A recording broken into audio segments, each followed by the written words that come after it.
wacan oo wanaagsan daawadayaal ku soo dhawaada qaybtii 13aad ee barnaamijka Bayaanka Danab. Bayaanka Danab waxaa jimco kasta 10 barqanimo aad ka daawan kartaa bogga aan ku leenahay YouTube-ka ee Bayaanka Danab ama Facebook-ga Danab Media. waxaad sidoo kale ka dhageysan kartaa idaacadaha kale ah Radio Muqdisho, Radio Kismaayo, Radio Baydhabo, Radio Galgaduud iyo Radio Beledweyne. Isla maalnimada jimcaha saacadu marka ay tahay 3:00 galabnimo. qodobada aan barnaamijka ku soo qaadan doono waxaa ka mid ah wararkii ugu waaweynaa toddobaadka ee ciidanka Commandos-ka Danab waxaana ka mid ah ciidanka xoogga dalka oo ay qayb ka yihiin ciidanka Commandos-ka Danab oo dib u qabsaday deegaanka Camaara. ciidanka Danab iyo saaxiibadeeda caalamiga oo fuliyay weerar cirka oo lagu beegsaday saldhigyada Al-Shabaab. shacabka magaalada Gaalkacyo oo taageero u muujiyay ciidanka howlgalka ka wada koonfurta gobolka Mudug. waxyaabaha kale ee barnaamijka ku soo qaadan doono waxaa ka mid ah kaalinta mugale ee gabdhaha ku jira ciidanka amniga iyo sida isbedel ugu abuuri karaan. sidee bayse kaalin dhiirigelin uga qaadan karaan sida gabdhaha Soomaaliyeed uga soo mid noqon lahaayeen ciidamada amniga. waxaa kaloo eegaynaa sheekooyinka iyo waxyaabihii ugu waaweynaa muddadii uu socday barnaamijka Bayaanka Danab. maxaanse ka baranay ciidamada Danab? أنا شلاوة عبد الله عبد الرحمن أي برنامج كذا لسعود سينية.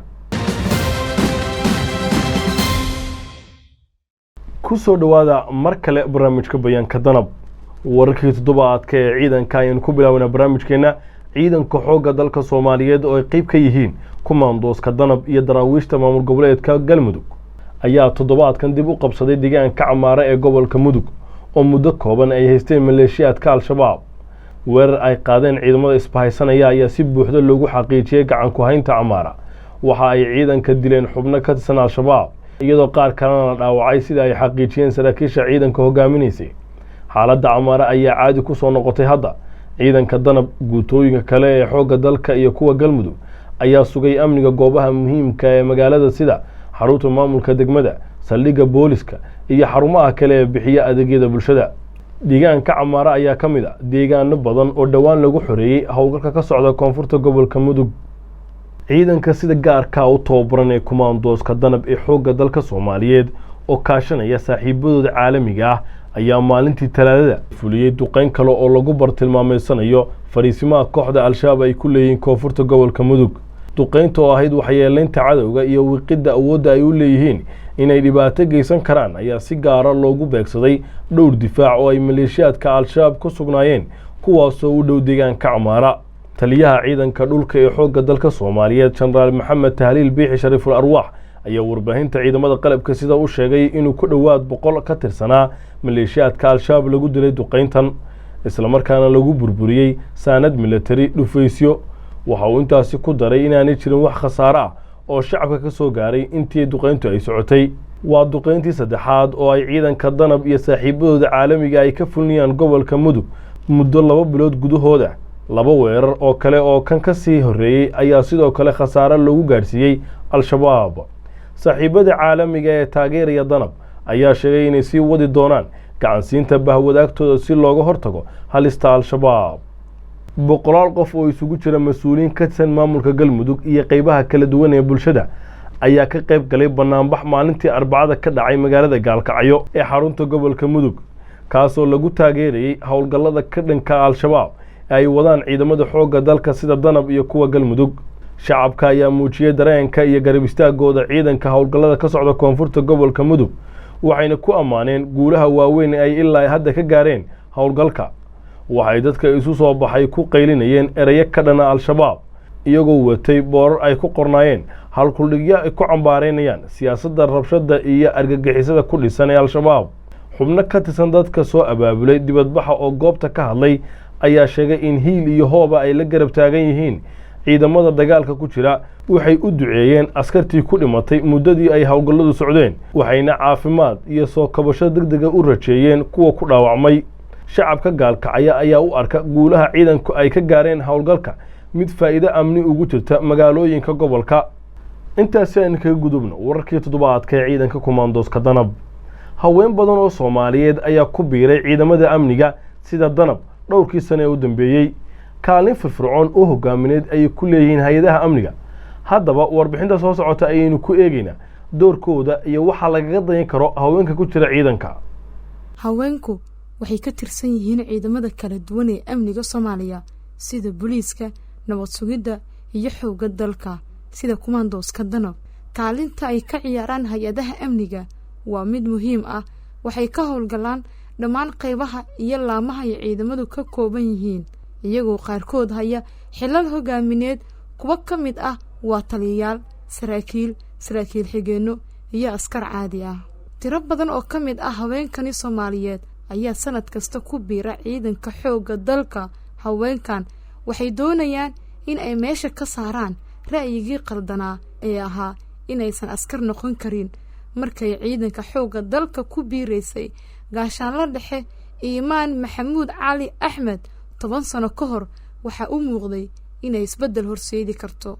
waxaan imid wadankii runtii marxalad adag ku jiray, waxaan iga go'naa inaan dalka wax u qabto. waxaan ii soo baxay waqtigaas in dalku uu u baahan yahay in koow laga shaqeeyo xorintii iyo in wadanka horta amnigiis laga shaqeeyo. markii amniga la helo baa waxyaalaha kale tabeelka imaan doona. marka anigoo hadafkay ahaa inaan wadanka dalkaygana wax u qabto oo waajibka ani isaaran guto ayaa waxaan ku go'aansaday inaan ku biiro ciidanka xoogga dalka.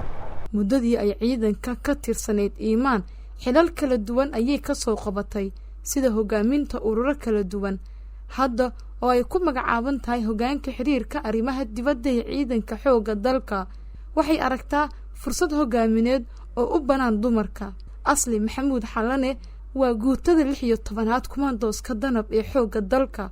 waxay aaminsan tahay in haweenku ay door aad u firfircoon ka ciyaaraan sugidda amniga dalka iyo dadaalka loogu jiro in Soomaaliya laga dhigo mid nabdoon oo xasiloon. haweenka waa kala bar bulshadii waa qayb ka mid ah bulshadii, waa hooyooyinka, waa walaalihii. run ahaantii mana jiri karto amnina ma jiri karo bulshadii haafkeedii oo maqan ama kala barkeedii oo maqan. marka muhiimaday leedahay ama isbedelkay keenayso waxa waaye in dalkii rag iyo dumarba qof kasta Soomaaliyeed waa muwaadin wadankan leh. waxay noqon in la isgarab istaago, qof kasta meesha ku fiican loo diro, rag ahaadaan dumar ha ahaadaan. marka aaday wanaagsan tahay ama aaday muhiim u tahay dumarka ciidamada kusoo biiraya. Iimaan iyo Asli waxay rajeynayaan in ay meel sare ka gaaraan ciidanka. labaduba waxay qabaan in ay jiraan wax badan oo dumarka Soomaaliyeed ay kaga dayan karaan, gaar ahaan gabdhaha doonaya in ay ciidanka ku biiraan. waxay ku boorinayaan haweenku in ay soo baxaan oo ciidanku qortaan. dalka iyo dadka Soomaaliyeedna uu iyagu sugayo. baaqa aan rabaa inaan u diro shacbiga Soomaaliyeed oo daawanayaan waxa waaye in ay taageero buuxa siiyaan ciidamada qalabka sida. dagaalka maanta waa dagaal loo baahan yahay in lagu wada midoobo oo la shaqeeyo.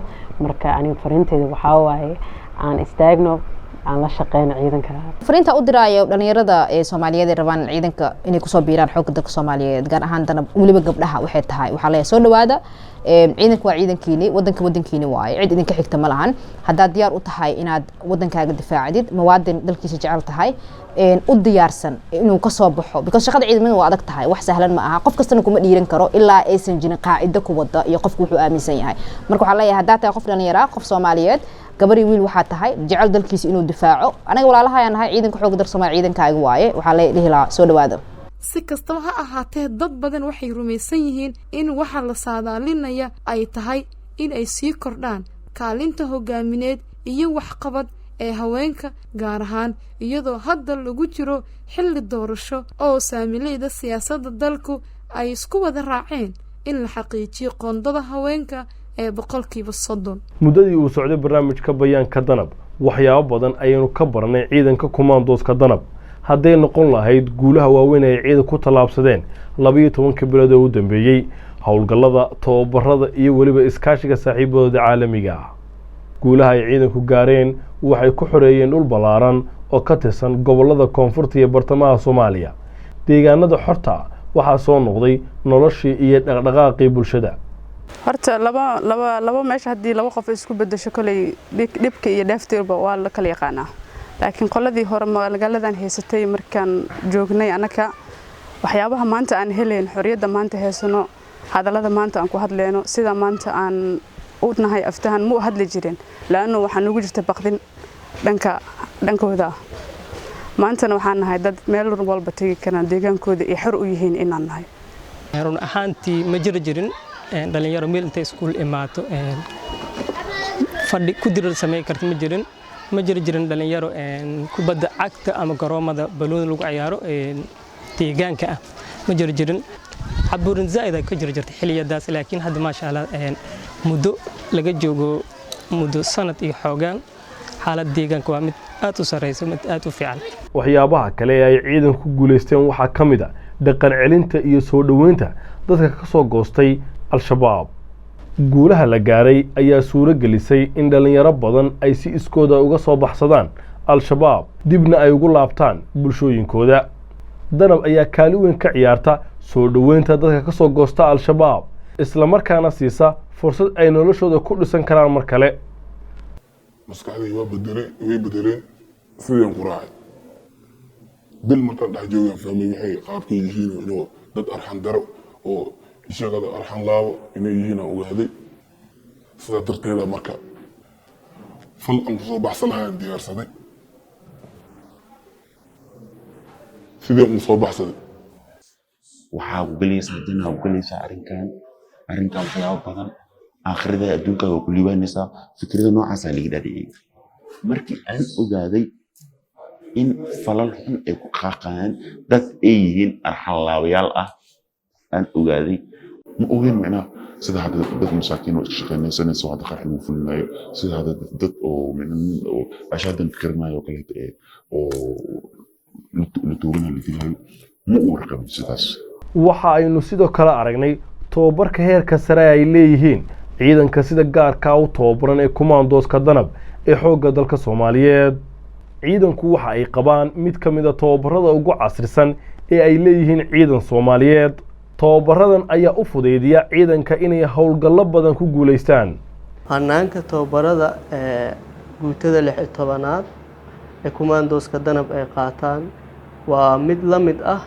tababarada casriga ah ee sameeyaan ama ay bixiyaan dawladaha horumaray ama ciidamada gaarka ah ee la siiyo waxaana ugu wacan inay helaan waa inay ka duwan yihiin ciidanka kale ee xoogga dalka Soomaaliyeed ay yihiin ciidan special force ah taas ugu wacan inay helaan ciidamo tababaradaas casriga ah sheekooyinka kale ee halkan ka sii deynay waxaa ka mid ah iskaashiga ka dhaxeeya ciidamada danab iyo saaxiibadooda caalamiga ah iskaashigaas oo ay ciidanku kaga faa'iideystaan helidda tababarada qorsheynta howlgallada iyo tasiilaad kale danab waxay iskaashi wanaagsan la leedahay saaxiibada caalamiga sida howlgalka midowga Afrika ee AMISOM iyo dawladda Mareykanka maadaama danab ay tahay ciidamada kumaandooska uga tababarka adag ugu howlgalka badan waa inay sameeyaan tababar la mid ah